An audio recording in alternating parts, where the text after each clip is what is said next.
Hello students, welcome to Absolute Classes of English. Today in this video I am going to explain you the poem A Thing of Beauty by John Keats from the book Flamingo. This is the poem number 4, A Thing of Beauty by John Keats.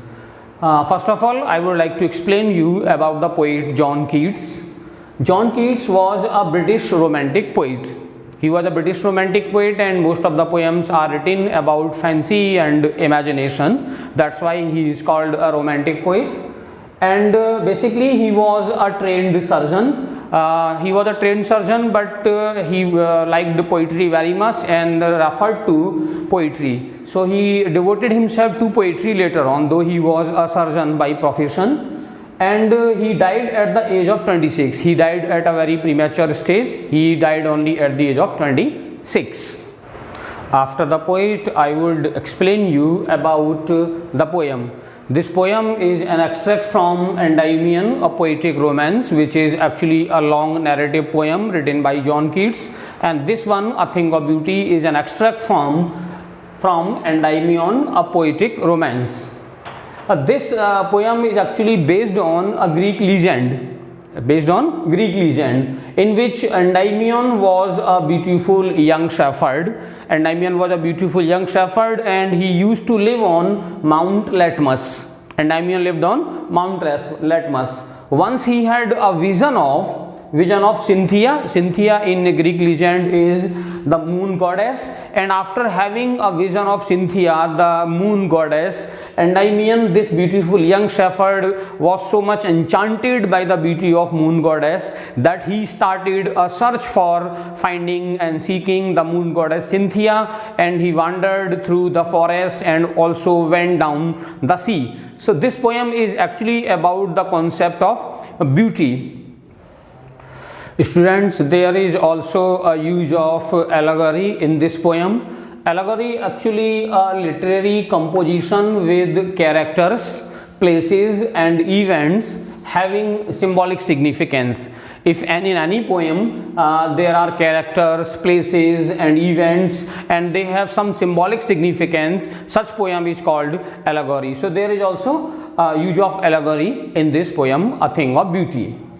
And in this poem, allegorical significance is that there is human soul's quest or search for ideal beauty. Human soul search for ideal beauty there is in this poem. And in this poem, the allegorical significance is that Endymion, who is the main character of this poem, Endymion stands for the poet as man.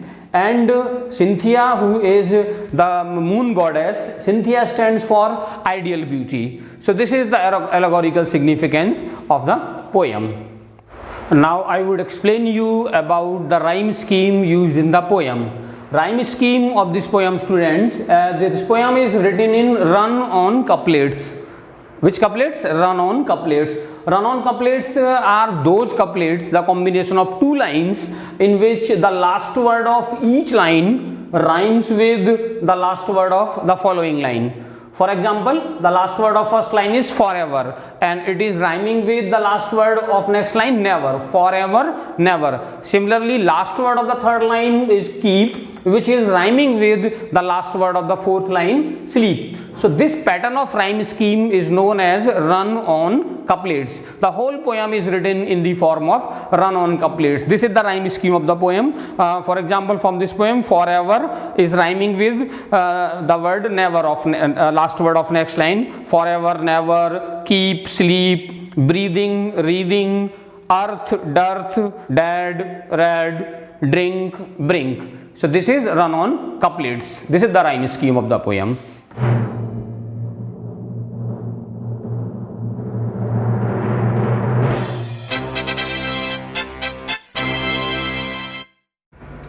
Now students, I am giving you the main points from this poem with their explanation. These main points are very important from the question point of view.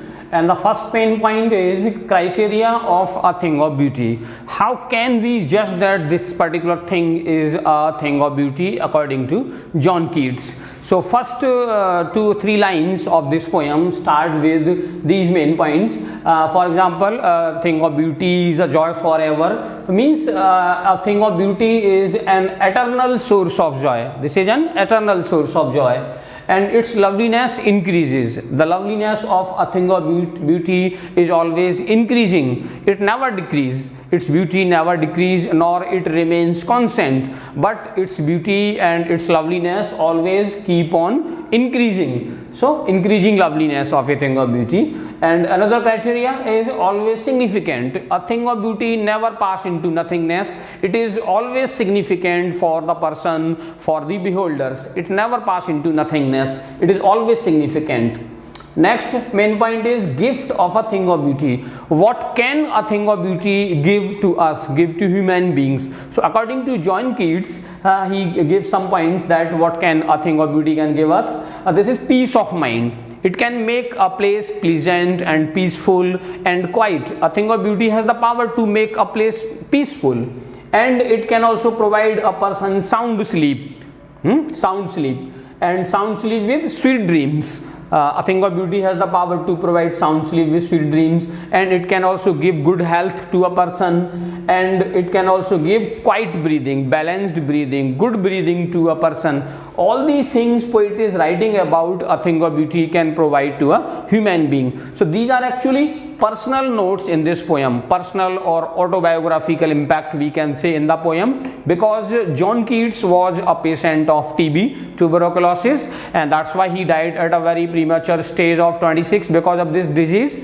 And because of this disease he was suffering from various ailments, various physical ailments, like he could not sleep properly, he did not have quiet breathing, he didn't have sound sleep and good health. That's why Keats as a man is aspiring for all these positive things which a thing of beauty can provide to a human being. So that's why we can say that this is personal imprint in the poem or autobiographical touch in the poem.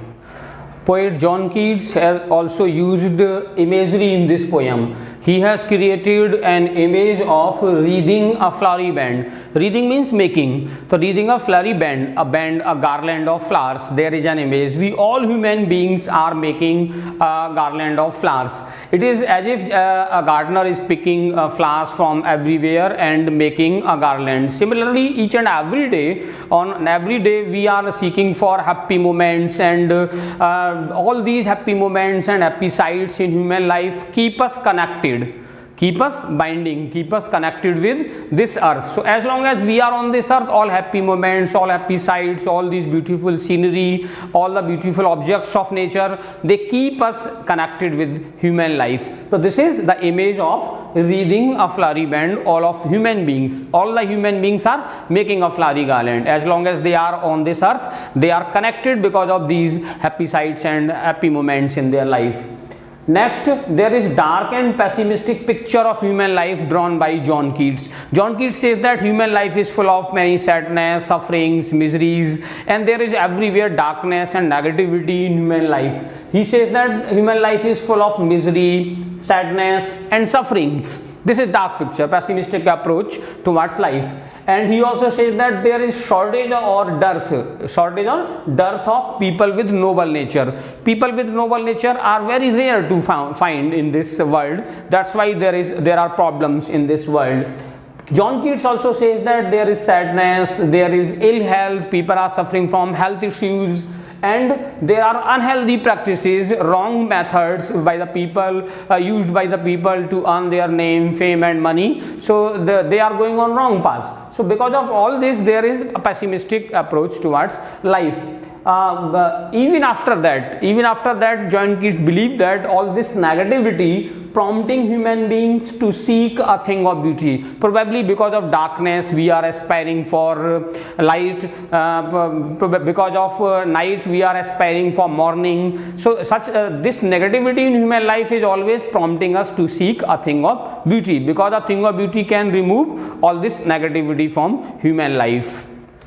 Next main point is main point number 5, power of a thing of beauty. John Keats says that a thing of beauty is so powerful that it can provide us enlightenment. It can provide a human being light within. Light within is spirit.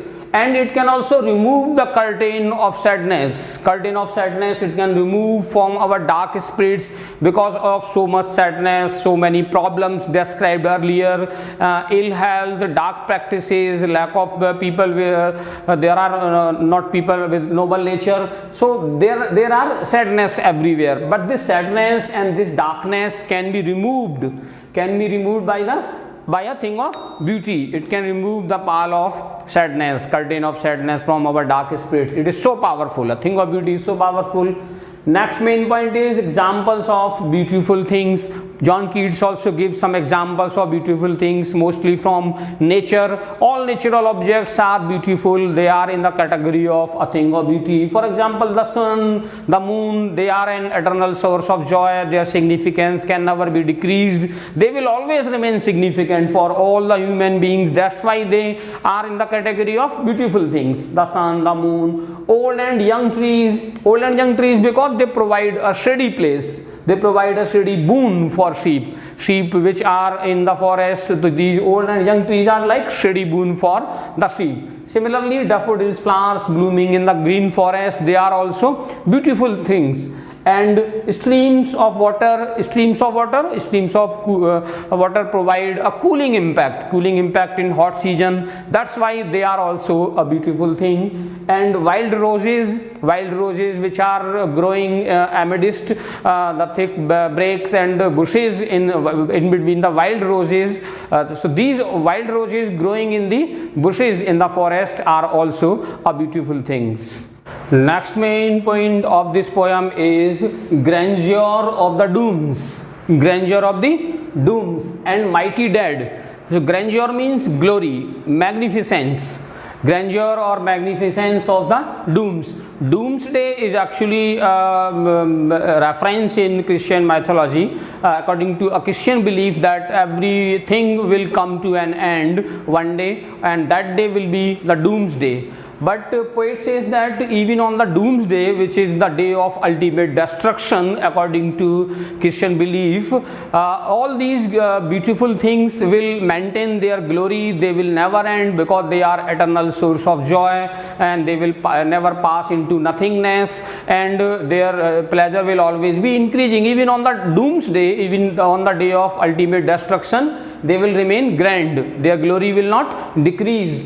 And similarly, this grandeur of the dooms is connected or associated with mighty dead. How the dead can be mighty, how those people who are no more physically with us, how they can be so powerful, they can be mighty, in the sense their grandeur, their magnificence will maintain even on the doomsday, because there are various social reformers, great people, politicians, scientists, inventors, great heroes in our history, politicians who contributed in various ways, painters, musicians who contributed in various ways in their related field for the cause of humanity. They sacrificed their lives for the welfare of mankind, and they have invented and discovered so many things which are still useful and are being used by human beings still today, and they have made human life better.